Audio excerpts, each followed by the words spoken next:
हाँ जी, चलिए स्टार्ट करते हैं। क्वेश्चन नंबर 4 से हमने स्टार्ट करना था। तो fourth question says a well of a diameter 3 metre, well है 3 मीटर डायमीटर है उसका, इज डग 14 मीटर डीप। यहाँ पे आप फिगर में देख सकते हो कि एक वेल बनाया है, 3 मीटर डायमीटर है एंड 14 मीटर उसकी डेप्थ है। The earth taken out of it has been spread evenly all around it in the shape of a circular ring.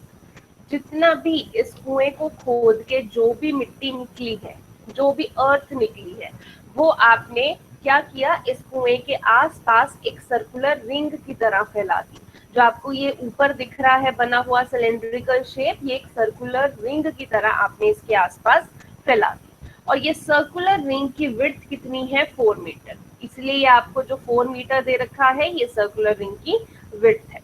Find the height of the embankment. आपने embankment यानी कि जो ये आसपास ये एक सर्कुलर रिंग बना रखी है, आपने इसकी हाइट निकाली है बेसिकली, यानी कि यहाँ से लेके यहाँ तक ये कितना है, इसकी हाइट कितनी है, ये आपने निकाला है। ठीक है, अब इतना तो क्लियर है, मैंने कल के लेक्चर में भी बताया था कि जो मिट्टी हम निकालते हैं या एक सॉलिड से दूसरे सॉलिड में कन्वर्ट करते हैं, तो सॉलिड्स का जो वॉल्यूम है वो बराबर होता है।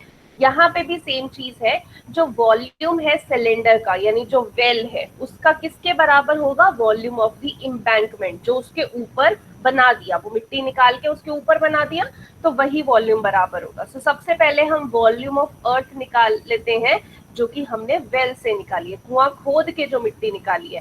सिलेंड्रिकल शेप का कुआं था, इसीलिए वॉल्यूम ऑफ सिलेंडर लगाएंगे, that is pi are square. Radius क्या होगा, देखो डायमीटर 3 दे रखा है, तो रेडियस आपके पास 3/2। हाइट जो कुएं की वो 14 है, सो हमने यहाँ पे 14 डाल दिया।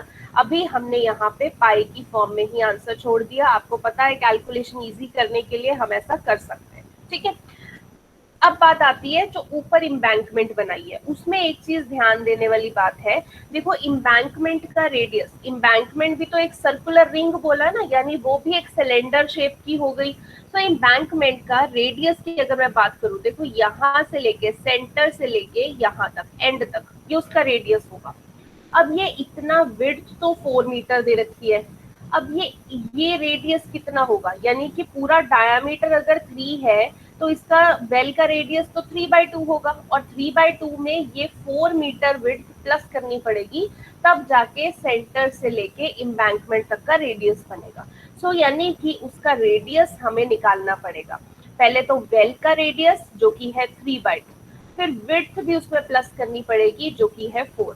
3/2 प्लस 4 एलसीएम लोगे आप तो क्या बन जाएगा, 11/2 मीटर। ठीक है, अब ये था एक्सटर्नल रेडियस। ये एक्सटर्नल रेडियस और ये इंटरनल रेडियस क्यों लेते हैं हम, जब भी देखो 9th क्लास में भी हम सरफेस एरिया करते थे, तो जब भी हमारे पास एक हॉलो चीज होती थी, तो हम उसका एक्सटर्नल एंड इंटरनल रेडियस जरूर लेते थे, क्योंकि ये जो सर्कुलर रिंग है ना, ये आसपास बना दी, बीच में खाली है, बीच में कुछ नहीं है। तो हमें क्या करना पड़ता है, एक्सटर्नल रेडियस में से इंटरनल रेडियस माइनस करना पड़ता है। तो एक्सटर्नल तो हमने निकाल लिया 3/2 प्लस 4। जो इंटरनल रेडियस है वो कौन सा रेडियस है, जो आपका कुएं का रेडियस पहले से ही था, वेल का रेडियस 3/2 था, तो वो एज इट इज। अब आप इम्बैंकमेंट निकालते हो, सॉरी इम्बैंकमेंट का वॉल्यूम निकालते हो, जो आपने आसपास बना दी उसका। अब कहने को बच्चे बोलेंगे कि सिलेंड्रिकल शेप है, डायरेक्ट फॉर्मूला लगा दो पाई आर स्क्वायर एच। देखो फॉर्मूला वही लगेगा, बट क्योंकि ये हॉलो है, ये एक कुएं के आसपास बन रखी है, बीच में कुछ नहीं है इसके। तो जब हॉलो चीज होती है तो हम external radius minus internal radius करते हैं, यानी फॉर्मूला हमारा जनरली होता है pi are square H. But अभी फॉर्मूला क्या होगा, पाई आर की जगह क्या होगा, कैपिटल आर स्क्वायर यानी external radius minus small R square यानी कि इंटरनल रेडियस। ये तब लगता है जब हॉलो चीज होती है। तो कैपिटल आर का अभी हमने निकाला 3/2 प्लस 4 11/2, तो कैपिटल आर वो डाल दिया। स्मॉल आर हमारे पास 3/2 ही था, सो 11/2 का स्क्वायर 121/4, 3/2 का स्क्वायर 9/4, और बाहर इनको सॉरी एलसीएम लिया तो आपके पास ये आ गया, एंड हमने पाई की फॉर्म में ही रख दिया और हाइट हमें पता ही नहीं है, क्योंकि हाइट तो हमें फाइंड आउट करनी है, तो हाइट को हमने एज इट इज रख दिया। ओके, यहां से आपने अब क्या किया कि वॉल्यूम अर्थ की निकाल दी।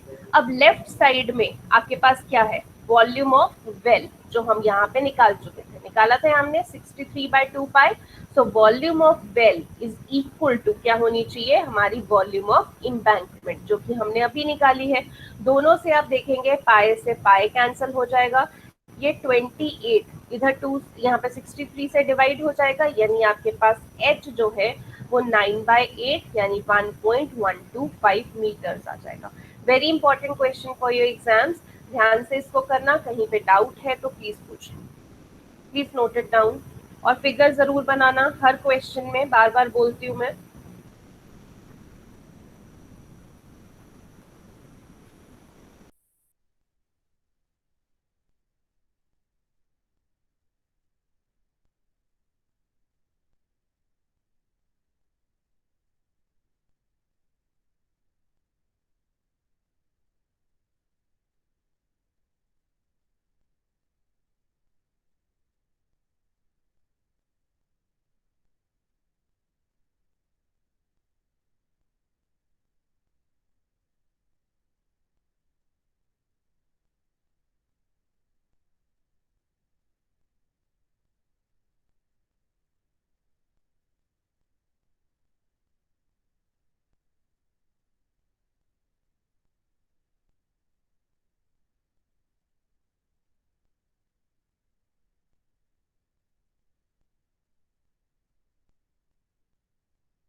एक जो अपनी वीडियो ऑन रखिए।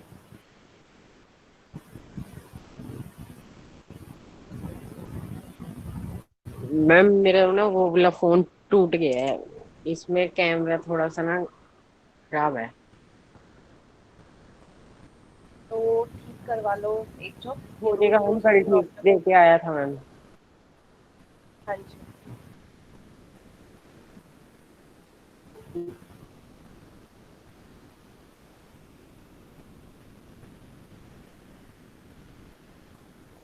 हाँ जी, चलिए आगे करते हैं।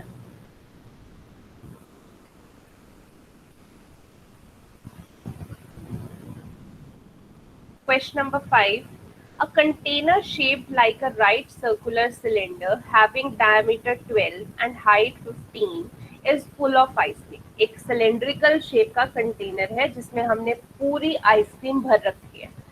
This ice cream is to be filled into cones. उस cylindrical shape container से हमने cones में आइसक्रीम भरनी है.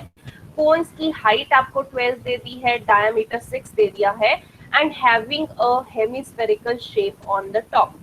आप आइसक्रीम कोन खाते हो तो नीचे से कोनिकल शेप है, ऊपर से जब आइसक्रीम का स्कूप डलता है तो वो हेमिस्फेरिकल शेप बन जाती है. वही शेप आपको इमेजिन करनी है. सो नीचे कोन है, ऊपर आपका हेमिस्फेरिकल शेप है. अब बोला है find the number of such cones which can be filled with the ice cream. कितने नंबर ऑफ कोन्स हम उस सिलेंड्रिकल, एक टब मान लो आप जिसमें आइसक्रीम भर रखी है, तो कितने नंबर ऑफ कोन्स हम भर सकते हैं उस सिलेंड्रिकल टब से, वो आपको बताना है. ठीक है.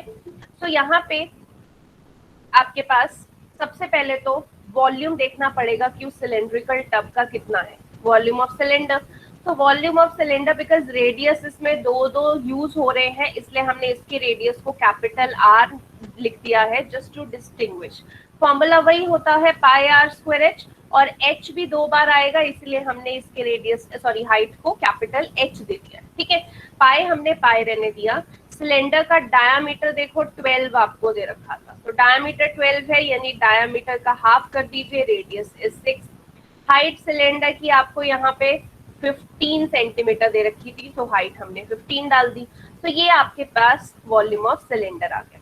अब अगर आपको एक आइसक्रीम कोन का वॉल्यूम निकालना है तो एक जो आइसक्रीम कोन है वो किससे बनता है? एक कोन और ऊपर जो उसका आइसक्रीम का स्कूप डला है जो हेमिस्फेरिकल शेप का है उससे बनता है.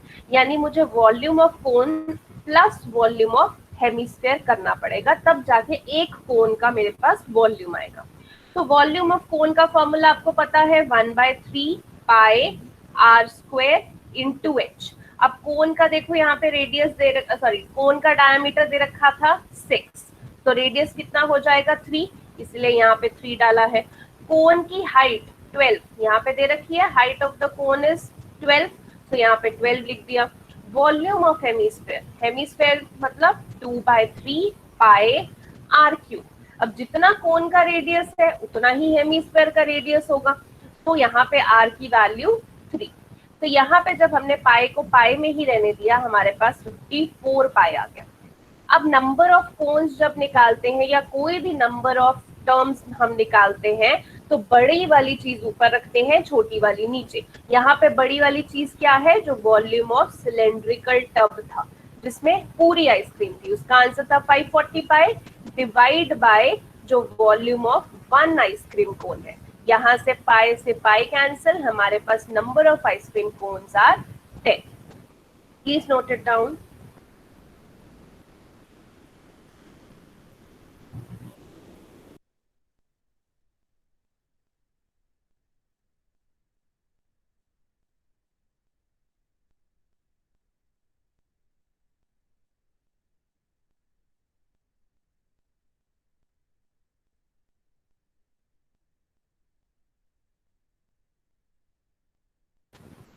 हंसप्रीत वीडियो ऑन रखिए, सभी की वीडियो ऑन रहनी चाहिए.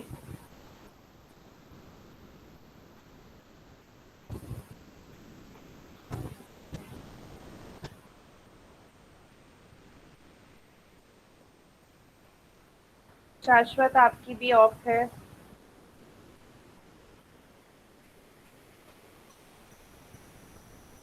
यशस्वी आपकी भी ऑफ है, प्लीज ऑन रखिए.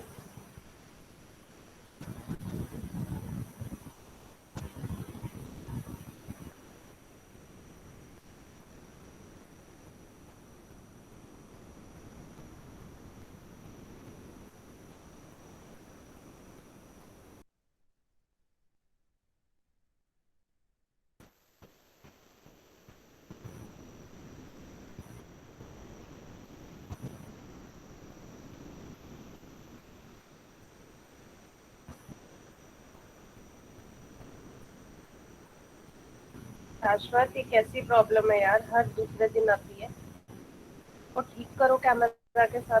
हर दूसरे दिन प्रॉब्लम. मैम वो कल ऑन हो जाएगी मैम। मैम पता नहीं इसमें खराबी है मैम, कुछ बंद हो जाता है अपने आप। देख लो कैमरा में ही खराबी है या कहीं और है, ठीक हो जानी चाहिए कल तक, ओके। और उसके बाद ये रीजन ही आना चाहिए। जिनके भी कैमरास खराब हो जाते हैं ना, बहुत ही स्ट्रेंज बात है, क्योंकि माइक तुम्हारा कभी खराब नहीं होता, कैमरास खराब हो जाते हैं। सिर्फ शाश्वत का नहीं, बहुतों के होते हैं, माइक नहीं खराब होते, ना तुम्हारा नेट खराब होता है, सब ठीक रहता है सिवाय कैमरा के। तो समझ में सब आता है। प्लीज अपना डिसिप्लिन से रहिए। कैमरा ऑन रहता है, दिखते रहते हो तुम लोग क्या करते हो, अदरवाइज क्या पता पीछे सोए पड़े हो, मैं बोले जा रही हूँ।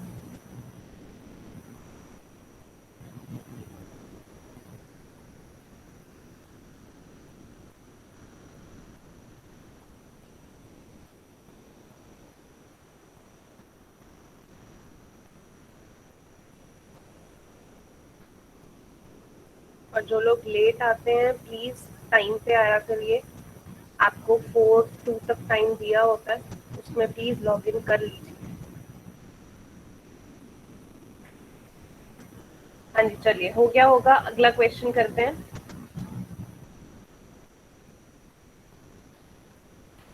Question number 6 says how many silver coins. अब सिल्वर कॉइन्स है, अगर आप सिल्वर कॉइन्स को 2D में बोलो तो सर्कुलर शेप है, बट अगर आप उनको 3D में देखो रियल लाइफ में, तो कुछ ना कुछ तो उनकी हाइट होती है, तो उसको हम सिलेंड्रिकल शेप बोलते हैं।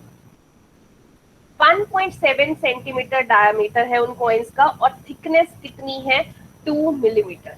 Okay, must be melted to form a cuboid, जिसकी डायमेंशंस ये दे रखे हैं। डायमेंशंस जब मल्टीप्लीकेशन में दी होती है, एंड जब क्यूबॉइड है it means length into breadth into height आपको दे रखा है, ठीक है।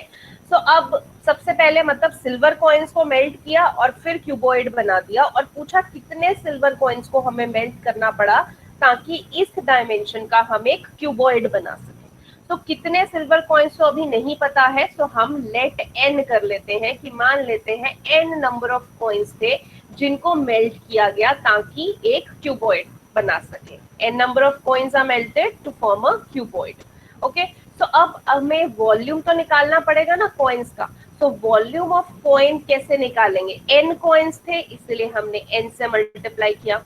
एक कॉइन का वॉल्यूम कितना है, सिलेंड्रिकल शेप है तो पाई आर स्क्वायर एच। पाई को हमने एज इट इज रहने दिया, एन भी एज इट इज है आर। अब यहाँ पे दे रखा है डायमीटर 1.75, तो रेडियस कितना हो जाएगा 1.75 divide by 2।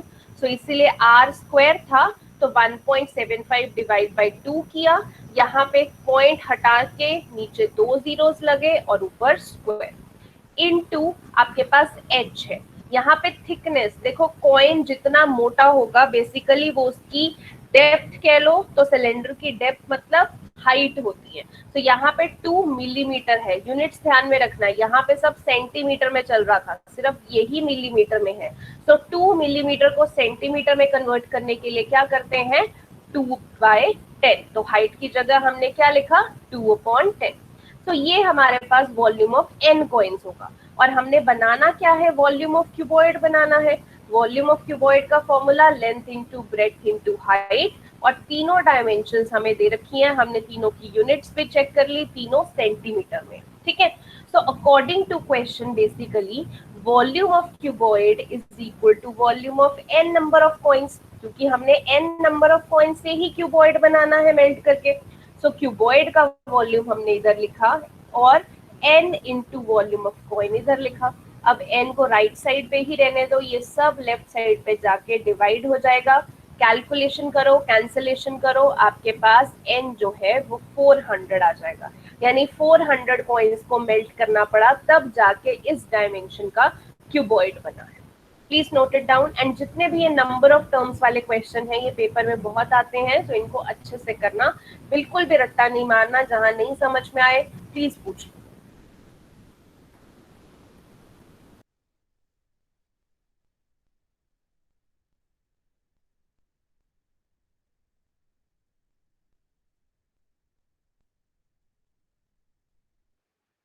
Excuse me, ma'am.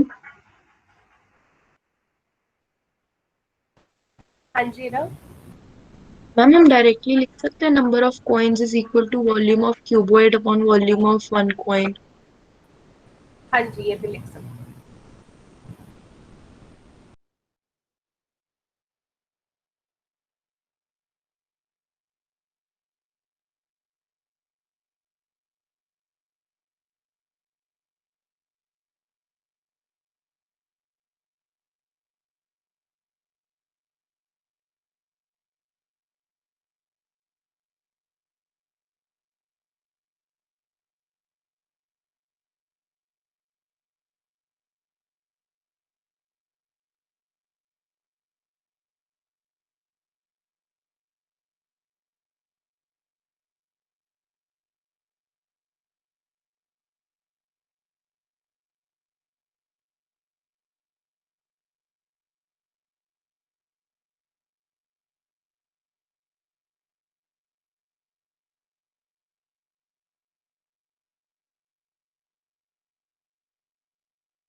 चलिए अगला क्वेश्चन करते हैं।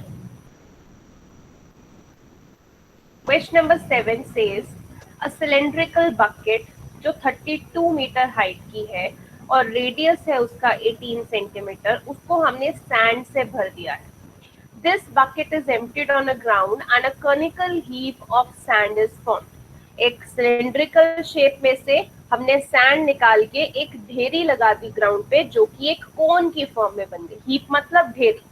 If the height of the conical heap, वो जो कोन की शेप की ढेरी है उसकी हाइट, यानी कि हाइट ऑफ कोन बेसिकली, वो आपको 24 सेंटीमीटर बोला है। आपको निकालना है radius and slant height of the heap, यानी कि कोन का आर निकालना है and slant height means L, तो कोन की एल निकालनी है। अगर आपने सिलेंड्रिकल बकेट में से एक कोनिकल शेप बना दी है, यानी volume of cylinder is equal to volume of conical, ठीक है। सो वही करना है हमने यहाँ पे। Volume of cone is equal to the volume of bucket, जो कि सिलेंड्रिकल शेप में है। वॉल्यूम ऑफ कोन का formula 1/3 pi are square H, bucket pi are square H. तो यहाँ से आप देखें 1/3 पाई आर स्क्वायर हमने ऐसे ही रहने दिया, बिकॉज रेडियस तो हमें कोन का पता नहीं है, हाइट हमें कोन की पता है, दैट इज 24। यहाँ पे रेडियस हमें सिलेंडर का भी दे रखा है, देखो यहाँ पे रेडियस दिया हुआ है ना क्वेश्चन में 18 सेंटीमीटर, सो 18 सेंटीमीटर दे दिया एंड हाई भी बताया हुआ है 32 सेंटीमीटर, यानी कि एच हमें 32 दे दिया। तो यहाँ से पाए कैंसिल हो जाएगा, यहाँ से हम आर निकाल सकते हैं। पहले तो हमने आर स्क्वायर निकाला, देन ये स्क्वायर जो है इधर जाके क्या बन गया, रूट। अब रूट बन गया है, तो यहाँ से 36 सेंटीमीटर हमारा आंसर आ चुका है। यहाँ पे कुछ नहीं, आप कैंसलेशन कीजिए, आपके पास आंसर आ जाएगा। ये इस तरीके से फैक्टर बनेंगे, दो 9 के पेयर में से एक 9 बाहर ले लो, दो 4 के पेयर में से एक 4 बाहर ले लो। सो 9 4 36। मैंने आपको बताया था स्क्वायर रूट निकालना है, प्राइम फैक्टर से भी कर सकते हो, दो दो के पेयर में से निकाल लिया करो। देन आर तो निकल गया, बट आपको स्लांट हाइट भी बोला है। स्लांट हाइट का फॉर्मूला होता है L square is equal to H square plus R square है। ये इनटू लिखा हुआ है, यहाँ पे प्लस कर लेना, plus R square. So H आपको कोन का दे रखा था 24, प्लस यहाँ पे कर लेना, आर आपको दे रखा है, सॉरी आर आपने अभी निकाला है 36, तो 24 का स्क्वायर प्लस 36 का स्क्वायर, जो आंसर आता है आप मुझे अभी बताएंगे, एंड उसका रूट फिर 12√13 आएगा। वो कैसे आएगा, प्राइम फैक्टर्स बना के। जल्दी बताइए कि आपका कैलकुलेशन करके क्या आ रहा है, इसको नोट डाउन भी कर लीजिए और मुझे आप आंसर भी सॉल्व करके देखेंगे कि आपका 12√13 आ रहा है प्राइम फैक्टर्स बना के।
हाँ जी बताइए, 24 स्क्वायर प्लस 36 स्क्वायर कितना आ रहा है आपके पास?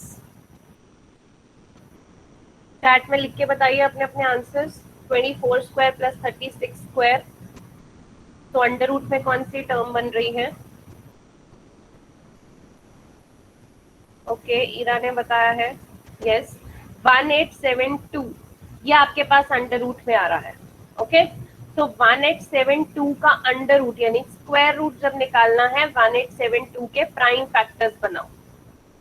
प्राइम फैक्टर्स सभी को निकालने आते होंगे, प्राइम फैक्टर्स बनाओ और फिर दो दो के पेयर में से कॉमन ले लो, आपके पास आंसर 12√13 ही बचेगा।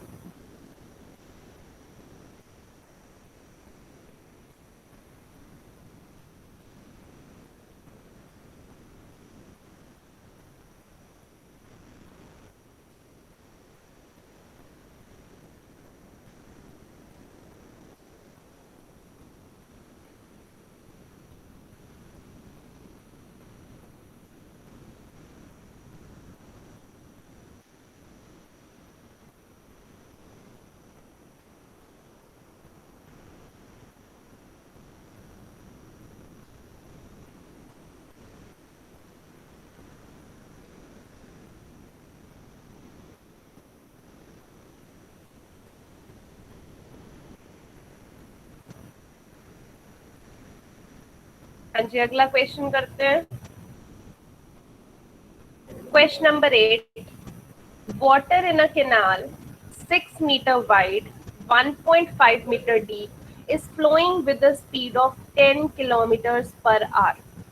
तो पानी एक कैनाल में से जा रहा है जिसकी विड्थ आपके पास दे रखी है, डेप्थ आपके पास दे रखी है और ये स्पीड दे रखी है।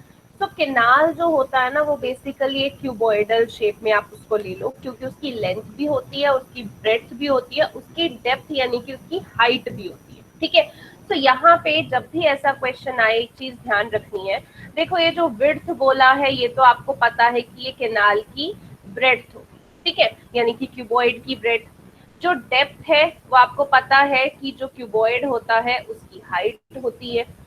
जो स्पीड, जो फ्लोइंग विद द स्पीड आपके पास आएगा कि पानी जिस बहाव से जा रहा है वो यानी कि लेंथ जो है उसकी, ये आप मानोगे जब भी आपके पास ये ऐसा क्वेश्चन आएगा। तो स्पीड जो होगी वो आपके पास क्या रहेगी? लेंथ ऑफ द कैनाल, यानी कि वो जो क्यूबॉइडल शेप का आप मान रहे हो वो आप लेंथ लोगे, स्पीड को 10 किलोमीटर पर आवर। अब ये किलोमीटर पर आवर में चल रहा है और ये मीटर में चल रहा है, इधर विड्थ भी मीटर में चल रही है, यानी हमें ये किलोमीटर पर आवर को मीटर्स में तो कन्वर्ट करना पड़ेगा। ओके, अगला क्या पूछा है? How much area will it irrigate in 30 minutes? 30 minutes में कितना एरिया इरिगेट कर देगी अगर 8 centimetre of standing water is needed. अब मान लो ये कैनाल से जो एक क्यूबॉइड से ये पानी जितना जा रहा है वो एक फील्ड में जा रहा है, ठीक है, वो जो फील्ड है वो भी तो रियल लाइफ में इमेजिन करो तो उसको स्क्वायर थोड़ी बोलेंगे, 3D को उसको भी क्यूबॉइड हम बोलते हैं। तो जो जहां पानी जा रहा है वो भी एक क्यूबॉइडल शेप है, बट वहां पे पूछा क्या है क्यूबॉइड का आपके पास? आपको एरिया पूछा है। एरिया का मतलब ए जिसको कहते हैं हम लेंथ इनटू ब्रेड्थ, तो यानी कि इस ए में एल और बी दोनों छुपे हुए हैं, ठीक है। सो हमें दोनों निकालने की जरूरत नहीं है, हमें एल और बी निकालने की जरूरत नहीं है, हमें एरिया पूछा, तो ए भी निकाल लेंगे तो सीधा चलेगा, ठीक है, इंडिविजुअली एल और बी नहीं निकालना। और यहाँ पे जो ये 8 सेंटीमीटर ऑफ स्टैंडिंग वाटर, मतलब एक फील्ड में अगर पानी हमने फिल कर दिया तो वो 8 सेंटीमीटर हाइट तक वहां पे खड़ा हुआ है। तो 8 सेंटीमीटर बेसिकली क्या है आपके पास यहाँ? हाइट दे रखी है। तो ये आपको समझ में आना चाहिए कि ये आपको क्यूबॉइड की हाइट दे रखी है, ठीक है। सो अब इतना एक चीज समझ में आ गई होगी कि कैनाल से पानी जा रहा है, एक फील्ड में पानी जा रहा है, यानी volume of water in canal is equal to volume of water in that area, ठीक है।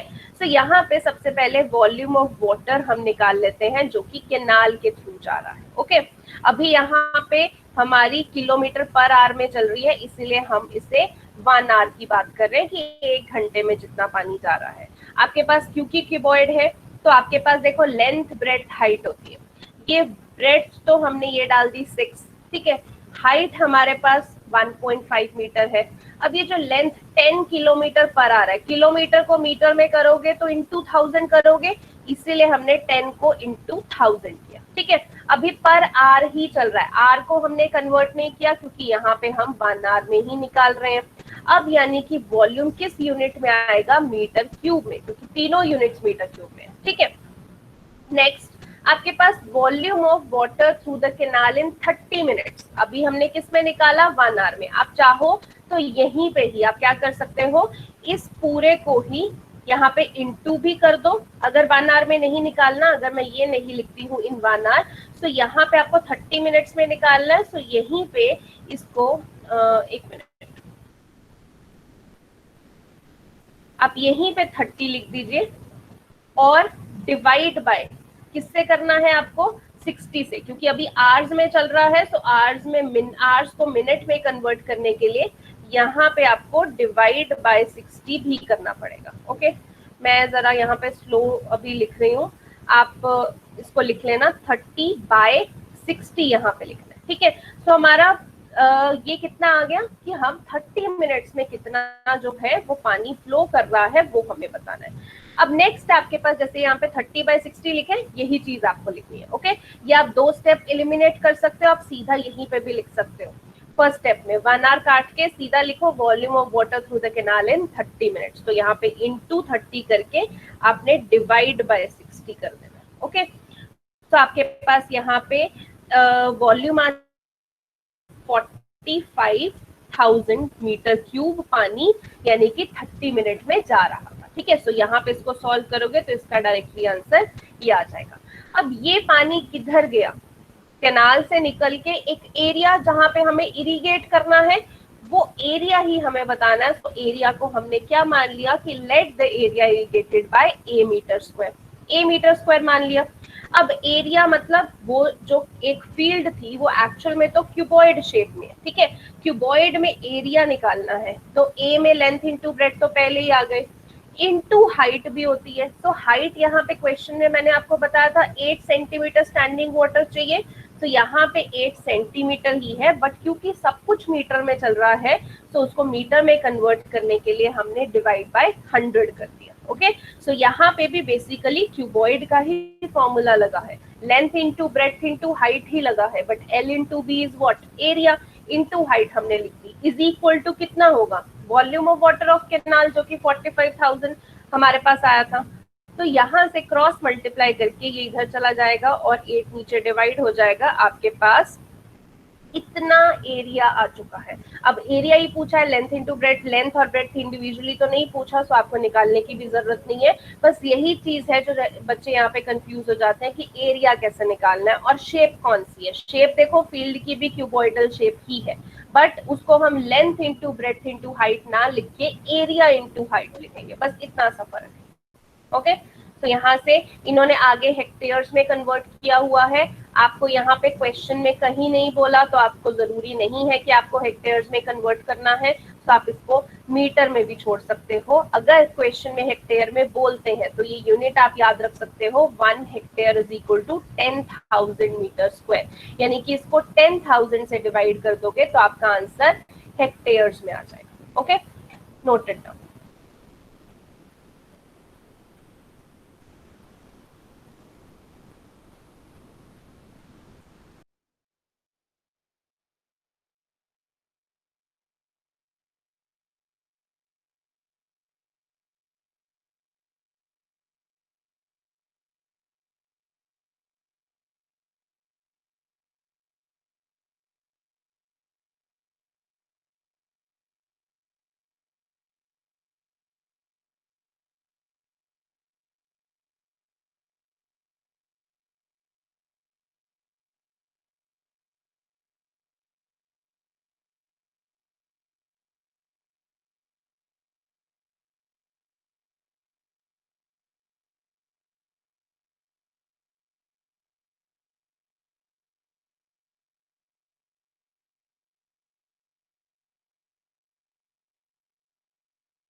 करते हैं।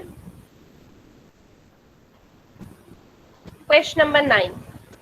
Question number 9 says a farmer connects a pipe जिसका इंटरनल डायमीटर 20 सेंटीमीटर है from a canal into a cylindrical tank. मतलब एक canal से cylindrical tank में पानी जा रहा है, ठीक है।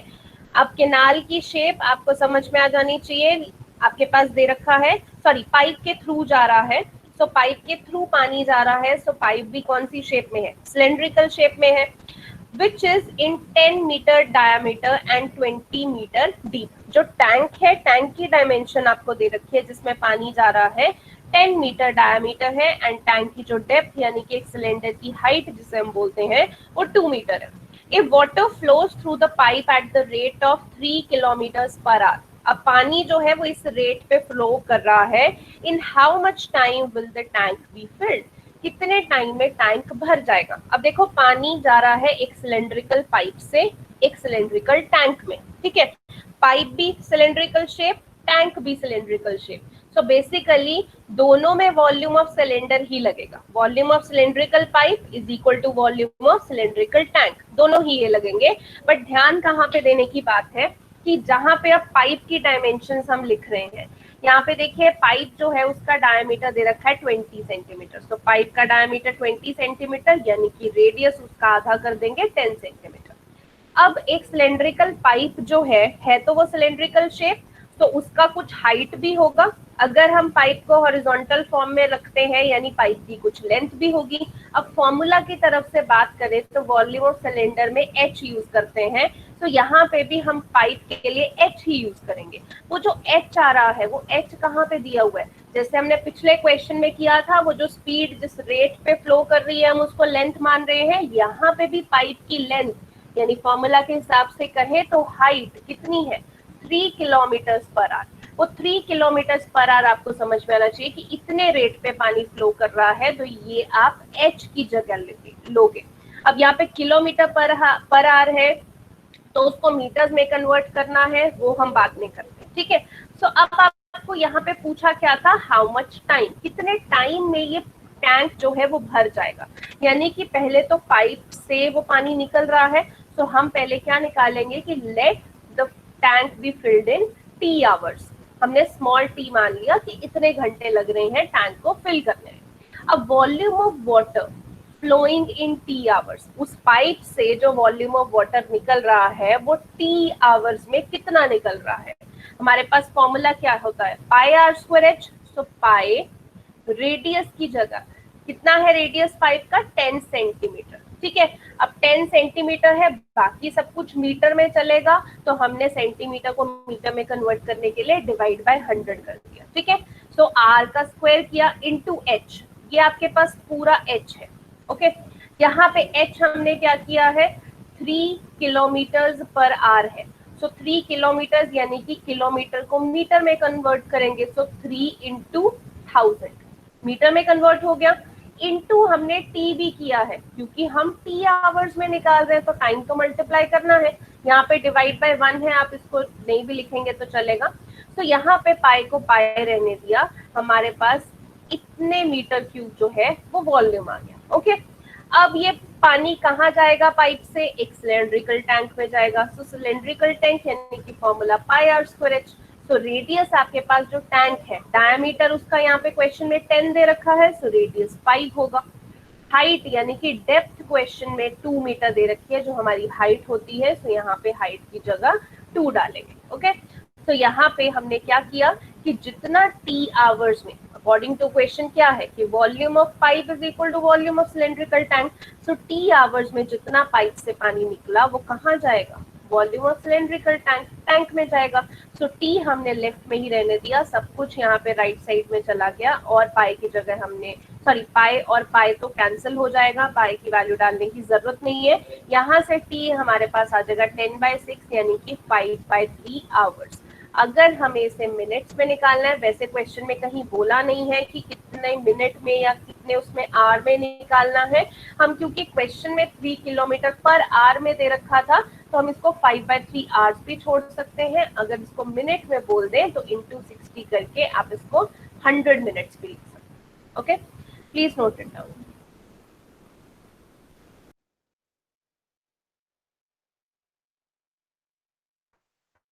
Excuse me ma'am. हाँ जी ना, मैम ये volume of water flowing in T hour समझ में नहीं आया। वो टी आवर्स इसलिए बोला है क्योंकि इरा क्वेश्चन में बोला है in how much time will the tank be filled. तो टाइम जब निकालना है, टाइम हमें मल्टीप्लाई करना पड़ेगा कि 2 घंटे में मान लो टैंक फिल हुआ या 4 घंटे में टैंक फिल हुआ। तो जहां से पानी निकलता है, वो सिलेंड्रिकल पाइप से पानी निकला, तो वहां पे हमें अगर 2 घंटे होते तो इंटू 2 कर देते, 4 घंटे होते तो इंटू 4 कर देते। तो अभी घंटे नहीं पता, इसलिए वो टाइम को हमने स्मॉल टी मान लिया, वो टाइम ही निकालना है। ठीक है, तो टी इंटू जितना उस पाइप में से पानी निकला इज इक्वल टू जितना उस टैंक में पानी जाएगा। क्लियर है? यस। ओके।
हाँ जी, आपका नोट डाउन हो गया होगा। तो ये आपकी एक्सरसाइज का लास्ट क्वेश्चन था। एंड जो इसके अगले एक्सरसाइज है that is frustum of cone, वो मैंने आपको बताया था कि वो डिलीट हो चुकी है। तो फ्रस्टम ऑफ कोन तो आएगा नहीं, बट इस चैप्टर के जो एग्जाम्पल्स हैं वो भी बहुत इंपॉर्टेंट हैं, तो उनको हम छोड़ नहीं सकते हैं। तो एग्जाम्पल्स को भी हम डिस्कस कर लेते हैं। अभी टाइम कम है, बट एक एग्जाम्पल तो डिस्कस हो ही सकती है, तो एग्जाम्पल भी डिस्कस कर लेते हैं। मैं आपके साथ करती हूँ। अभी कहीं पे भी डाउट हो एग्जाम्पल में तो जरूर पूछना, एंड छोड़ के मत जाना इन एग्जाम्पल्स को, they are very very important. तो आपके पास एग्जाम्पल नंबर 1 जो आपको दी हुई है, आपके पास दिया है Rashid got a playing top, जिसे हम हिंदी में लट्टू बोलते हैं, as his birthday present, which surprisingly had no colour on it. उसके ऊपर कोई कलर नहीं था। He wanted to colour it with his crayons, crayon से उसको कलर करना था। The top is shaped like a cone surmounted by a hemisphere. तो कैसा होता है, आपने देखा ही होगा, बचपन में खेला होगा। तो आपके पास नीचे कोन होता है, ऊपर एक हेमिस्फीयर, इसी शेप का एक लट्टू होता है। The entire top is 5 centimetre in height, यानी कि ये पूरा का पूरा 5 सेंटीमीटर है हाइट में। And diameter of the top, अब बार बार ये टॉप से हम जो इंग्लिश का लिटरल मीनिंग होता है टॉप, उससे कंफ्यूज मत हो जाना। टॉप का मतलब ऊपर वाला हिस्सा नहीं है, ये जो आपका ऑब्जेक्ट है, देखो यहीं पे लिखा है प्लेइंग टॉप, ये ऑब्जेक्ट का नाम ही टॉप है, यानी कि ये जो पूरा का पूरा आपके पास सॉलिड है इसको टॉप बोला गया इस क्वेश्चन में। तो इंटायर टॉप, तभी उन्होंने बोला कि पूरे की हाइट आपके पास 5 सेंटीमीटर है, एंड जो डायमीटर है वो आपके पास 3.5 सेंटीमीटर है।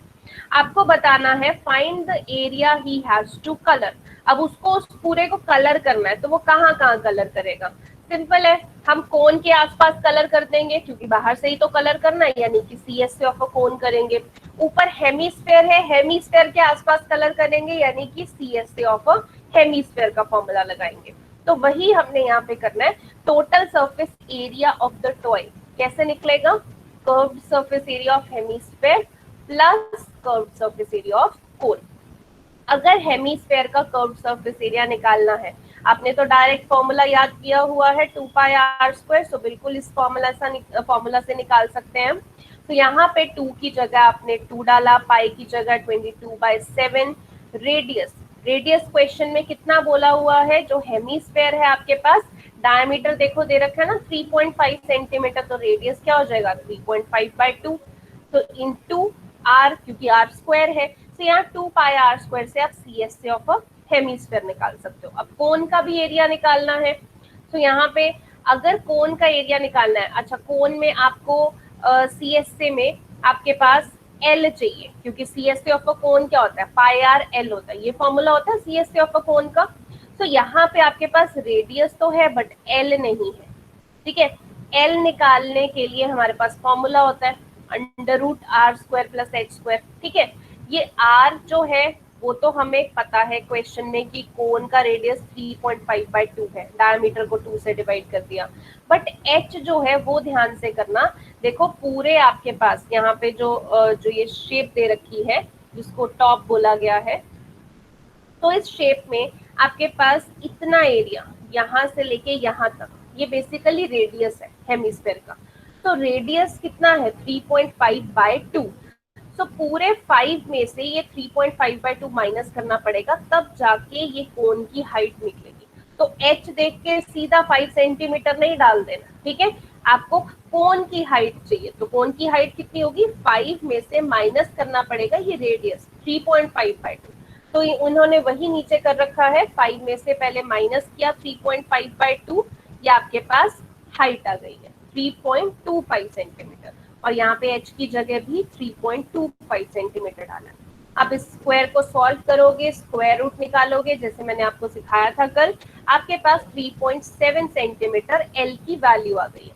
अब L आ गया है तो CSA ऑफ कोन भी निकाल सकते हैं, πr/L, पाई की जगह 22/7, रेडियस 3.5/2, L 3.7। सो अब अगर मुझे टोटल सरफेस एरिया निकालना है तो कैसे निकालेंगे? CSA of a hemisphere plus CSA of a cone, यानी 2πr² प्लस πrl। आप चाहो तो दोनों में देखो 22/7 भी आ रहा है, 3.5/2 भी आ रहा है, दोनों में हमने वो कॉमन ले लिया, तो अंदर जो आपके पास बचेगा वो ये सॉल्व करोगे, ये आपके पास आंसर, ठीक है। इन्होंने स्टेप्स में कर रखा है, आप पहले L निकाल सकते हो, फिर सीधा total surface area of the toy is equal to CSA of a cone plus CSA of a hemisphere, इस तरीके से भी आप निकाल सकते हो, ठीक है। तो सरफेस एरिया करना है तो आपको लॉजिक समझने पड़ेंगे, उसके अलावा कुछ नहीं। आपको फिगर समझ में आ गई कि फिगर किस तरीके से बन रही है, आपको शेप समझ में आ गई, और उस शेप का फॉर्मूला आपको पता है, इससे ज्यादा कुछ नहीं चाहिए। तो रट्टा मारोगे तो किसी को भी सरफेस एरिया याद नहीं होगा, अच्छे से समझ में नहीं आएगा, बट अगर आप इसको करके देखोगे, लॉजिकली समझोगे, तो सरफेस एरिया बहुत इजी चैप्टर है, कुछ भी नहीं है इसमें। ओके, तो आज के लिए इतना ही। आपके अभी तक जितना हो रखा है, यानी फर्स्ट 3 एक्सरसाइजेस, इनका आपका टेस्ट मंडे को होगा, एंड कल का डे जो है वो आपका रिवीजन का है, एंड जो मंडे का टेस्ट है उनमें आपको कोई भी एग्जाम्पल नहीं आएंगी, बिकॉज एग्जाम्पल अभी मैंने डिस्कस नहीं की है आपके साथ, ठीक है। तो आपने सिर्फ 3 एक्सरसाइजेस जो है वो प्रैक्टिस